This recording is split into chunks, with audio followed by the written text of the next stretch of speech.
안녕하세요, 원룡입니다. 오늘은 여러분들께 광명 1구역 재개발을 일반 분양하는 광명 자이 더샵 포레나를 미리 준비하고자 이 영상을 찍습니다. 4월달에 곧 분양한다고 합니다. 그 전에 광명에 대한 관심이 많이 높아진 상태죠. 철산 자이 더 헤리티지가 무순위 청약 이후 조기 완판되었기 때문에 이후에 나오는 광명 재개발에 대한 관심도 매우 높아지고 있습니다.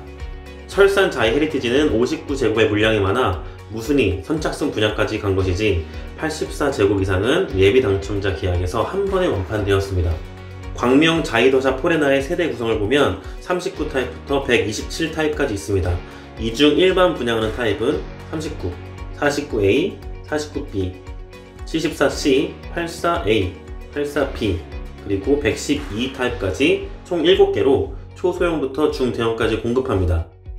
오늘 영상에서는 철산 자이 더 헤리티지에 없었던 전용 39, 49 타입에 대해서 더 자세히 들여다보겠습니다. 아직 모집 공고 오픈 전이지만 가볍다는 것을 충분히 예상할 수 있습니다. 업계에 따르면 철산 주공 8구단지와 광명 19역 호반 분양가 사이에서 형성될 가능성이 높다고 얘기를 하고 있습니다. 그래서 그 정도 수준을 잡게 되면 전용 39제곱과 49제곱 위주로 분양을 하게 될 광명 1구역은 조금 더 가벼운 느낌이 들겠죠. 그래서 갖고 왔습니다. 철산 자이 더 헤리티지. 철산 자이 더 헤리티지는 전용 59제곱부터 시작했습니다. 84 타입 기준에서 보통 전용 39제곱은 약 절반의 분양가를 형성합니다. 84제곱 분양가 10억을 기준 잡으면 39제곱의 분양가는 약 5억이 되는 거죠. 둔촌주공과 같은 사례가 예외였는데 법적으로 계약금 20%까지가 가장 높은 비율로 받을 수 있는 계약금 비율이기 때문에 그걸 기준으로 그 아래쪽을 잡는데 보통은 우리가 알고 있는 10개 분양 중에 9개 분양은 10%다. 그래서 이번에도 10% 분양가를 기준으로 잡게 되면 계약금 5천만원 전후로 전용 39제곱, 49제곱을 내 것으로 만들 수 있다는 것이죠. 실거주성 청약도 있겠지만 투자용으로 접근하시는 분들 많습니다. 철산주공 8구단지, 철산 자이 더 헤리티지도 전국에서 줍줍으로 많이 계약들 하셨는데 광명 1구역도 마찬가지로 그런 패턴이 나타날 가능성이 큽니다. 그 배경엔 어떤 내용이 있냐면 4월 4일 국토부에서 보도자료 낸 내용이 있습니다. 바로 4월 7일부터 분양권 전매 제한이 완화된다는 뜻인데요. 최대 10년간 걸려있던 수도권 전매 제한이 3년 또는 1년 또는 6개월까지도 완화가 됩니다. 내용을 자세하게 보면 국무회의에서 4월 7일부터 시행한다고 밝혔습니다. 그동안 전매 제한이 최대 수도권 10년, 비수도권은 4년까지 있어서 지나친 거주 이전의 제약으로 국민들이 불편함을 겪었다라는 내용이 있고요. 상세하게 표로 정리된 것을 보시면 종정 규정은 엄청나게 복잡하죠. 투과, 조정, 분양가 상한제, 민간택지 등등에 따라서 아주 세세하게 구별이 되어 있었습니다. 이것을 아주 심플하게 개선한 내용이죠. 수도권에 있는 공공택지, 공공택지는 신도시, 규제지역은 현재 투기과열지구 있는 서울의 4개 구, 강남, 서초, 송파, 그리고 용산, 여기서는 3년의 전매 제한이 걸려 있는 것이고요. 그 다음 비규제지역, 과밀억제권역은 1년, 기타 지역은 6개월입니다. 그 외 수도권은 더 완화가 되어 있습니다. 포급 적용도 해준다고 하니 강력한 전매 제한 완화로 인해서 더욱더 분양권 투자의 활성화, 분양권 줍줍의 활성화가 일어날 예정입니다. 이것은 참고로 보시면 좋은데 과밀억제권역이 수도권에서 1년 제한이 걸려 있잖아요. 그러면 과밀억제권역 이외의 수도권은 또 6개월 전매 제한 더 완화가 된다는 내용이고 이것을 보기 좋게 지도로 이렇게 딱 표시해 나왔습니다. 필요하신 분은 일시정지 캡처하셨다가 나중에 활용하시면 되겠습니다. 이렇게 계약금 10% 그리고 전매 제한이 완화가 되면 이걸 사는 사람도 부담이 적겠죠. 그래서 매매의 유동성이 활발해집니다.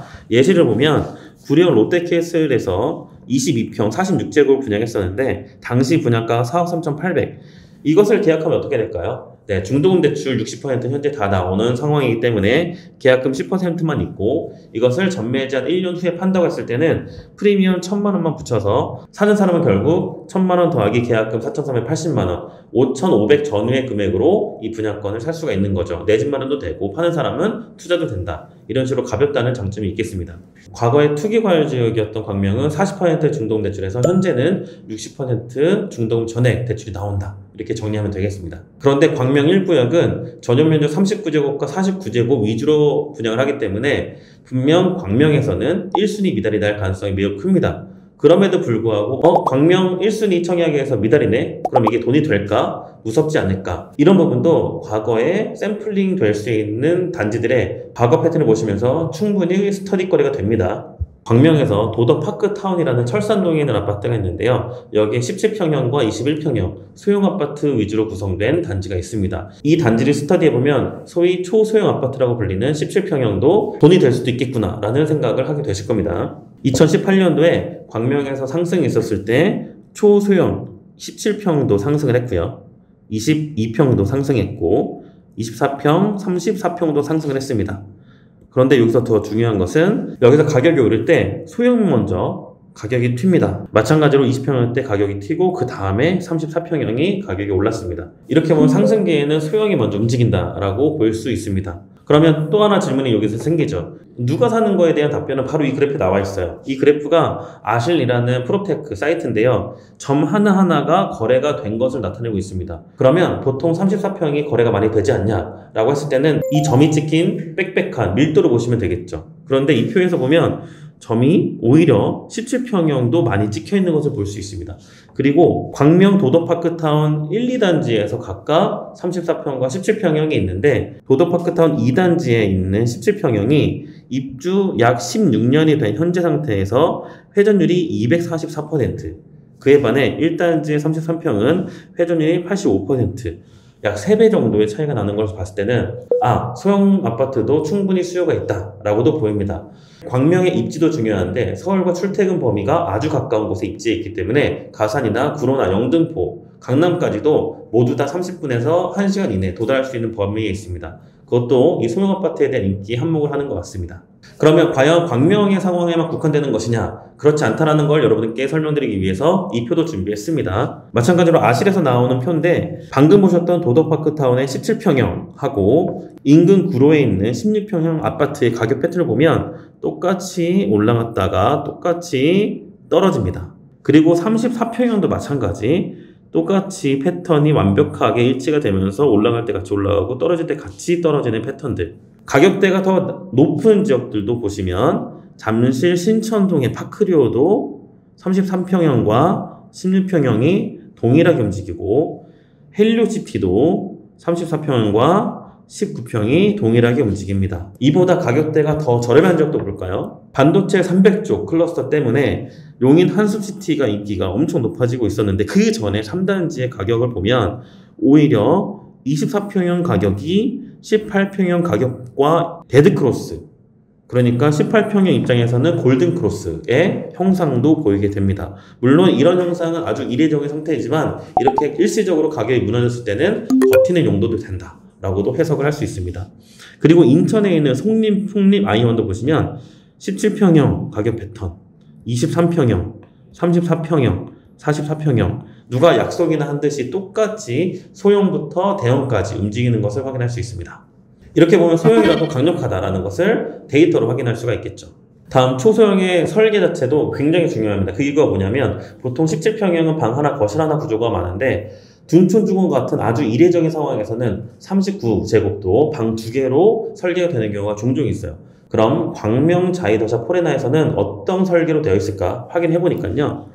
이렇게 방 2개, 와우. 거실과 주방도 애매하게 겹쳐 있지 않고 조금씩 분리되어 있는 설계까지 보입니다. 그에 반해서 최근에 분양했던 광명 19역 호반에서는요. 일반적인 17평형, 거실 하나, 방 하나 구조를 갖고 있습니다.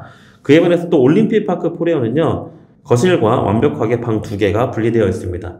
그러니까 둔촌중공과 거의 비슷하게 설계를 뽑았다라고 보이고요. 49제곱도 볼까요? 광명 자이더샵 포레나 방 2개, 이번에는 호반 서밋도 방 2개, 올림픽파크 포레온도 방 2개, 이렇게 방 2개로 실용적일 뿐만 아니라 계단식 구조로 설계되었습니다. 다음 서울과 얼마나 가까운지 확인을 해볼까요? 이렇게 직접 그렸습니다. 이 부지가 광명 1구역, 광명 자이더샵 포레나 위치입니다. 오히려 7호선보다 1호선까지 접근성이 좋습니다.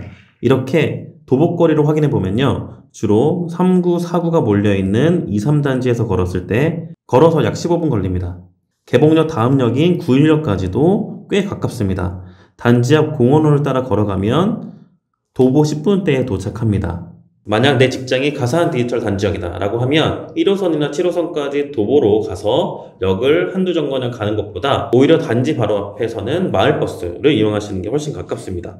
이렇게 안 막히는 시간대에 가면 16분, 22분 이 정도 소요되는 거리에 있는 것이죠. 자, 이렇게 광명 1구역 재개발하는 광명 자이더자 포레나를 준비하고자 미리 살펴보았습니다. 오늘은 모집 공고 전에 미리 살펴보는 것이고요. 다음 모집 공고 오픈 후에 분양가 등 정확한 정보와 평면도가 나오게 되면 그때 다시 청약 분석편으로 찾아뵙도록 하겠습니다. 오늘의 영상이 좋았다면 좋아요, 구독, 알람 설정까지 부탁드립니다. 감사합니다.